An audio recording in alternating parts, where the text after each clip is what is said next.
I was talking to someone the other day, and we were talking about this hideous virus that's plaguing our world at the moment, and they said to me, I wonder if God is punishing us for everything that we've done. And so that's where I want to start with my reflections about Good Friday. And the first thing I want to say with as much weight and authority as I can muster is that God is on your side. Bradley Yersak, in his book A More Christ-Like God, A More Beautiful Gospel, says Jesus does not come to announce condemnation from the Father, nor even to save us from the condemnation of the Father, but rather to reveal the love of the Father for those already perishing and suffering condemnation. Instead of a punishing judge, the Father of Jesus waits on, watches for, and then runs to those who've come to the end of themselves. The psalmist reminds us that the Lord is gracious and merciful, slow to anger, and abounding in steadfast love. Over years, I think Christians have distorted this image of God and have portrayed to the world instead a picture of an angry and wrathful God. But that is not the God that I find in the Scriptures. That is not the God that is revealed to us in Jesus Christ. That is not the God whom we experience when in our lostness and brokenness we come to him for help and salvation. As Bradley Yersak said, instead of a punishing judge, the Father of Jesus waits on, watches for, and then runs to those who've come to the end of themselves. I don't believe that God is punishing us. So what is God's response to us when we make a mess of things? Because, let's be honest, we do all make a mess of things. You know, I'd hate to be accused of failing to take sin and its consequences seriously. That's more or less what the Pharisees accused Jesus of at the start of Luke 15, which is why he ended up describing sin as being lost in a far country, as good as dead, and finding that we're doing something that runs counter to who we are, like a young Jewish boy ending up working for a pork farmer. Humans mess up. We can all agree on that. But what then is God's response? In John's Gospel, Jesus is brought face to face with a woman who has been caught in the very act of committing adultery. And note, it's just the woman they brought, even though they caught her in the very act. The man is nowhere to be seen. But Jesus says to those who brought him this woman, "Let the one among you who is without sin cast the first stone." And as Jesus stoops to write in the dust, his opponents take their cue to leave, one by one, starting with the oldest. However, they leave with their hostility having transferred from the woman to Jesus himself. The same chapter in John's Gospel ends with Jesus having to escape a public stoning. Jesus did not choose to side with the self-appointed guardians of morality. Instead, in a way that would have shocked his opponents, Jesus sided with the woman, who was the object of their scornful outrage. A few years ago, while on holiday in Italy, my wife and I visited La Chiesa de San Giovanni Battista, which is on the Autostrada del Sol beyond the suburbs of Florence.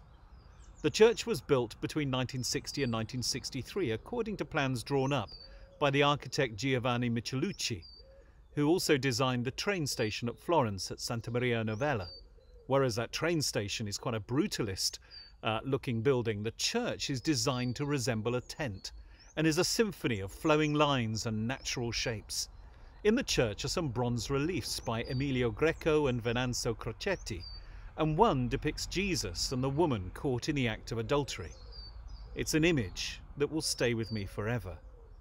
At the bottom of the picture, men stand with stones clenched in their fists, ready to strike. Above them and in the background are Jesus and the woman.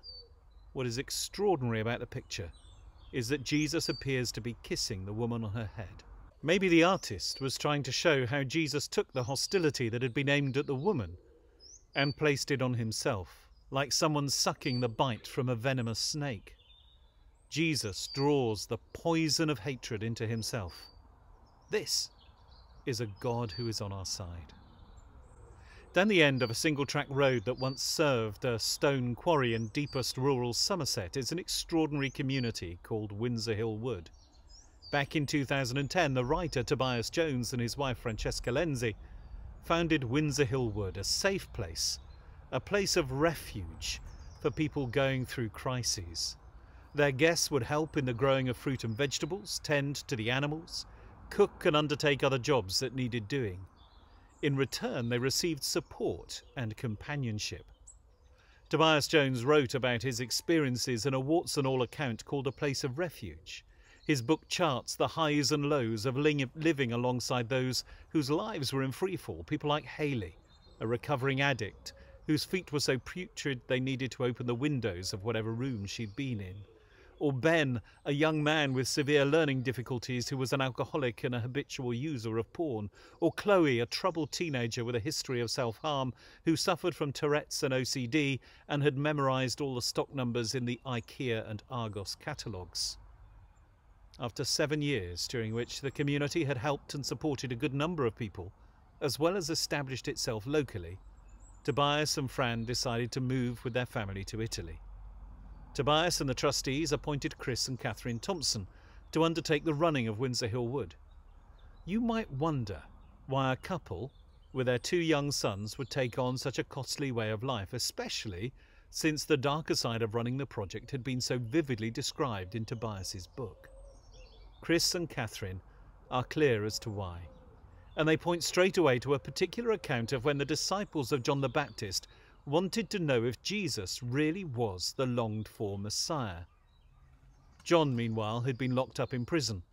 When he got wind of what Jesus was doing, he sent his own disciples to ask, "Are you the one we've been expecting, or are we still waiting?"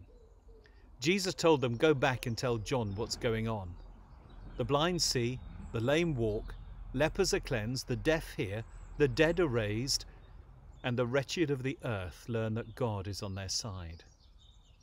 Chris and Catherine do what they do because they want the wretched of the earth to learn that God is on their side. And we know that God is on the side of people like Hayley and Ben and Chloe. He loves them and longs for them to be free from all that enslaves them. But God is on our side too. He really is on your side. So let's come back to Good Friday. If that is not about appeasing an angry God or sidestepping his wrath, then what is it all about? One of the most poignant elements in the Good Friday narratives is the element of betrayal. And at the heart of that story of betrayal is the person of Judas. Judas was a friend, a trusted colleague. Jesus loved him, and yet Judas went and betrayed him. Jared Hughes talks of those who imagine Jesus choosing 11 apostles and looking around for some shifty-eyed character to make up the total, that the scriptures might be fulfilled. But Judas was not like that. For 3 years he had enjoyed the closest fellowship with Jesus. They'd been through so much together. He was a close friend, a trusted colleague. Jared Hughes goes on to say, "My conjecture is that Judas's betrayal was for Jesus one of the most hurtful incidents in his passion. For it's only those who are closest to us who can inflict the greatest pain. Jesus, he says, must have prayed for Judas after his betrayal and included him in his prayer on the cross. Father, forgive them, for they know not what they do." But you know, Judas wasn't alone in hurting Jesus. Peter claimed 3 times that he did not know him. Many of the other disciples were sure it was all over at Calvary, and they fled the scene. In fact, if you read Mark's account of the crucifixion, then it's only the women who stay around once Jesus has been nailed to the cross. And even they end up running away, terrified at what they had seen. There is a lack of constancy, a lack of fidelity in the love that is shown to Jesus. But the love that we receive from Jesus is ever constant, ever faithful. Salvation is about God's constancy that can even confront and transcend betrayal and rejection. Through the retelling of the story of Good Friday, we are made aware again and again of that holding on through rejection, which is the way that God saves us and the way that we are to be with each other. The image I have is of a toddler throwing a tantrum. screaming and kicking out against its loving parent. And so the parent simply holds the child, taking the blows to their body, but all the time holding, all the time loving, until eventually the child is overwhelmed by that love. The rejection subsides and they are simply held. God holds us, loves us, stays with us, and he does this despite our rejection of him, despite our sin. Time and time again we turn our back on him. We do what pleases us and we reject him. But God never turns his back on us. And as we kick against his embrace, as we try and break away, he holds us still until we are overwhelmed by that love. Our rejection subsides and we are simply held. Then maybe as in that beautiful image in Florence, he stoops and kisses us on the head, just to make it absolutely clear that he's in this for us, that he's on our side. Don't ever get to thinking that God has got it in for you. That is not the God I know.